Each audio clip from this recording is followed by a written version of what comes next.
आओ दोस्तों, एक बार फिर हम अपने विचार एक दूसरे के साथ शेयर करें। मैं जानता हूं कि आप बहुत समझदार हैं, उत्पत्ति और विनाश की प्रक्रिया को समझते हैं। इस संसार में और हमारे जीवन में होने वाली उथल पुथल इसी का परिणाम है। हम सभी के विचार अलग अलग होते हैं। इसका सीधा संबंध हमारी परवरिश से होता है, जो कि अलग अलग परिस्थिति में अर्थात कम ज़्यादा या बहुत ज़्यादा सुख सुविधाओं में होती है।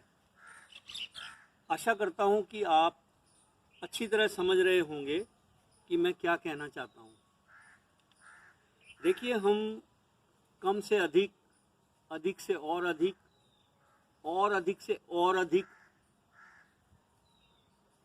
पाने की रेस में जुट जाते हैं,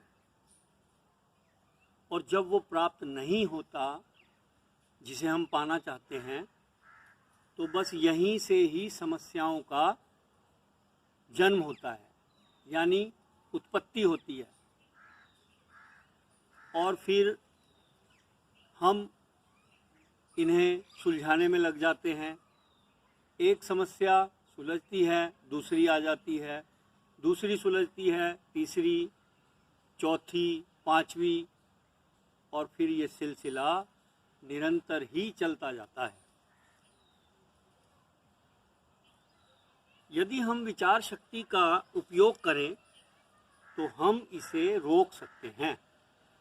इसे ऐसे समझें, एक बार एक व्यक्ति एक नदी के किनारे घने वृक्ष की छाया में आराम से बैठा था। तभी वहाँ से एक दूसरा व्यक्ति घुड़सवार निकला, और वो वहाँ रुककर उससे पूछने लगा कि भाई, तुम यहाँ बैठकर क्या कर रहे हो? तो पहला व्यक्ति बोला, भाई मैं वृक्ष की छाया में आराम से बैठा हूँ। तो दूसरा व्यक्ति बोला, भाई आप अपना समय नष्ट कर रहे हो। आप ऐसा करो, पास के शहर में जाओ और वहाँ पर कुछ काम धंधा करो। पहला व्यक्ति बोला, इससे क्या होगा? दूसरा बोला, इससे ये होगा कि तुम धन कमाओगे, ज़्यादा से ज़्यादा धन कमाना। वो बोला, उससे क्या होगा? अधिक धन कमाकर फिर बड़ा बंगला लेना, नौकर चाकर रखना। बोला, उससे क्या होगा? उससे ये होगा कि भाई आप इतने बड़े सुख सुविधा वैभव में आराम से अपना जीवन यापन करना। तो पहला व्यक्ति बोला मुस्कुराकर कि भाई मैं तो इतना सब करने से पहले ही आराम से बैठा हूँ। तो अब इस उदाहरण से हमें समझना है, और मैं जानता हूँ कि आप समझ गए होंगे कि हमें इससे क्या शिक्षा मिलती है। कोशिश करें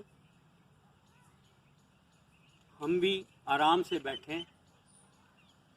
धन्यवाद, प्रणाम।